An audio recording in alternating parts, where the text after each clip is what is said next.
Alrighty, there's sound here. Let's play this in full. Well, I was just wondering, because I couldn't figure out why you would throw home when we've got a 2-run lead. You let the tying run get on second, and we lost the lead because of you. Now you start using your head. Alrighty, some really cool stuff here. Let me bring down the voice just a tad. So first of all, there's some really good intensity, especially through here. I like that you got that tilt in the head, just that whole body attitude. You let the tying run get on second. There's some really good head shake. I like that gesture here with all of that. That's all really cool. But I would deviate from the reference. And the reason I'm saying reference is because this is a league of their own. And it just, like, the general moves feel a bit referencey, as in it's a bit stiff. And even though I like, there's a certain intensity with the stiffness, I get that. Especially through here, especially that, bam, that pull down with those arms. How he got the tension here and the wiggle in the hat is really neat. It's really nicely, looking at the reference, really nicely incorporated in there. But then it's just kind of that. It just feels very referencey. Now, I say referencey. Hold on, let me just show you what it is. So here's the original there. Well, I'm a peach. Well, I was just wondering, because I couldn't figure out why you would throw home when we've got a 2-run lead. You let the tying run get on second, and we lost the lead because of you. Now you start using your head. So we're matching sounds. Sorry, I wasn't exactly precise in all this, but you can see how closely you stick to the reference. So I think that as an exercise is fine. The problem with sticking so closely to the reference from someone else, an established actor, you recognize the scene. Like, I recognize the scene, recognize these are acting choices by someone else, and it's not something that is as original as it could be. Let's pretend, though, for anybody watching, this is the reference that you shot. Like, this is what you did in terms of acting. I would still loosen up certain things. Especially when you have moments like here.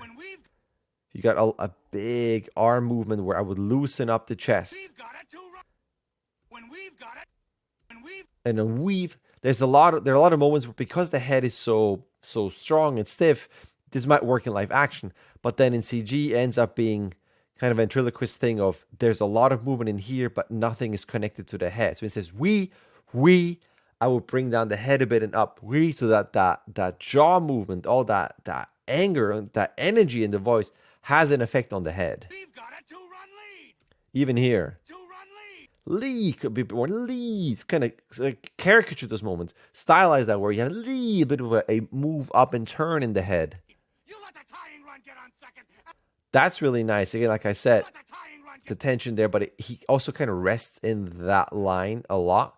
So it could be you start here, and at the ends, it's slightly more turned with a slight, in Y, and a slight more roll to the side. So it's no, with a bit more of a squeeze in the head. And we lost the lead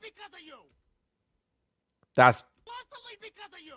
I would probably get out a bit more to the left, get away from the mouth a bit.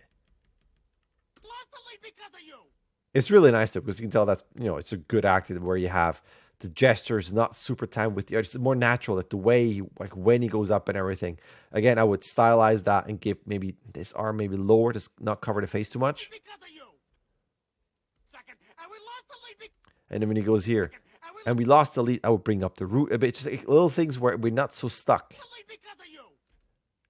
And with that, push it and get more in his face. It's because of you. It's because of you. Move that body forward, maybe hunching a bit more.